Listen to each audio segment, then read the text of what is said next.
We are now going to take a look at the geographical distribution of sales across all the states now, not the top 10 or the bottom 10 states.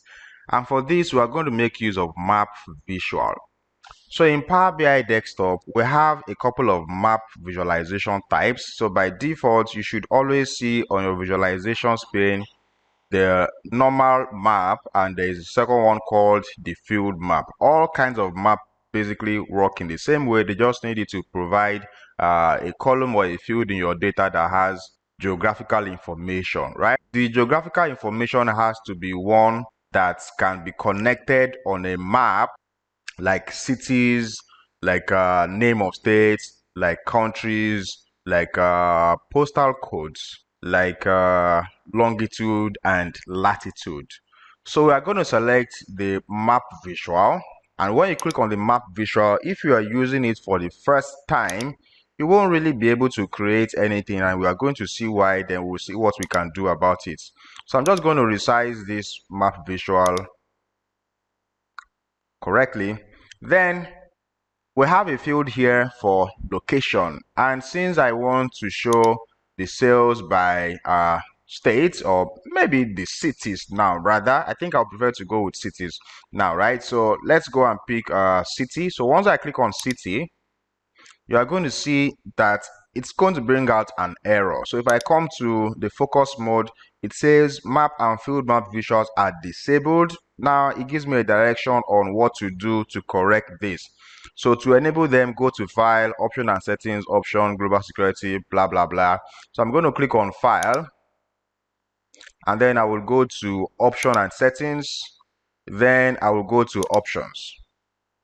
So under options, there are two categories. There's a category for global and there's a category for current file. So we are going to be on the category for global and click on security. Then from here, when I scroll down, I'm going to see where I have to tick use map and field map visual. So I need to tick this box. Now we can also bring in a third map type on Power BI called the ArcGIS map for Power BI. So I can also tick that box as well, and I'm going to click OK.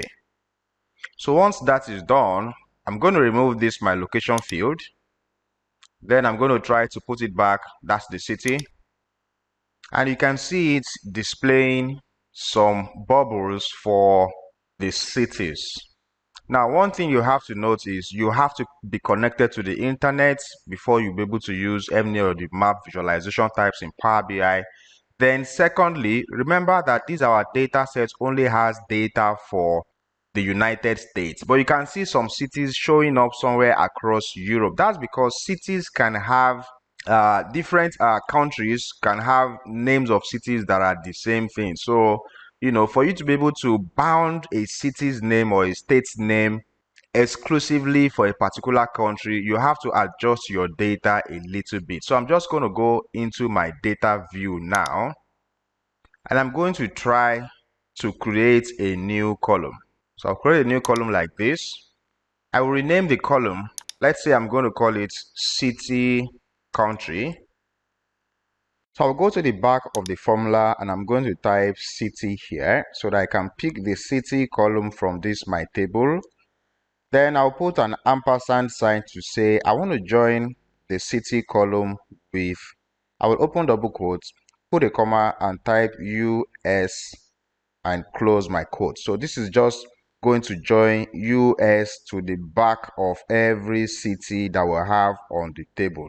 So when I check this by marking my formula, I'm going to have every city with a comma and the United States just bound to it to be sure that this city is referring to the one in United States, and we won't have cities scattering all around the world.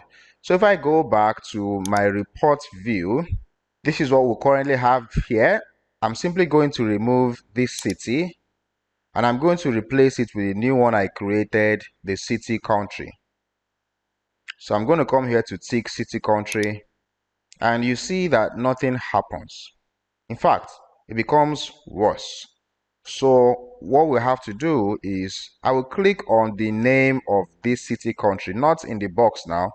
I still want to leave it checked, so I'll just click on the name of the city country like this. Then at the top of Power BI, there is a modeling tweak that we have to apply. So under the group of properties, you are going to see a data category there. It's currently uncategorized. I will click on the drop down and I'm going to select place. So when I click on place, it should work fine. And that's our map. It's showing us the distribution of the cities currently. But what we are going to do is one of the field options that you have on your map. If you keep on scrolling down, you are going to see bubble size. So I can decide to increase the bubble size so that we can know which cities around the United States is bringing in more sales revenue.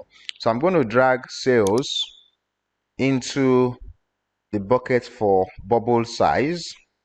And we can now have a better idea as to which of the cities have higher sales.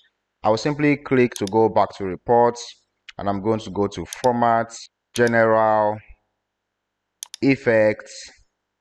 When I scroll down, you know what I want to apply. I'm going to apply shadow. So you can basically go through the other formatting options that we have for maps, explore it, try it out, and see how everything works out. So finally, before I round up on this page 2 report, I have to change my title. So I'll select the charts, I'll go to format, go to general, under title, I will just call this one sales distribution by city.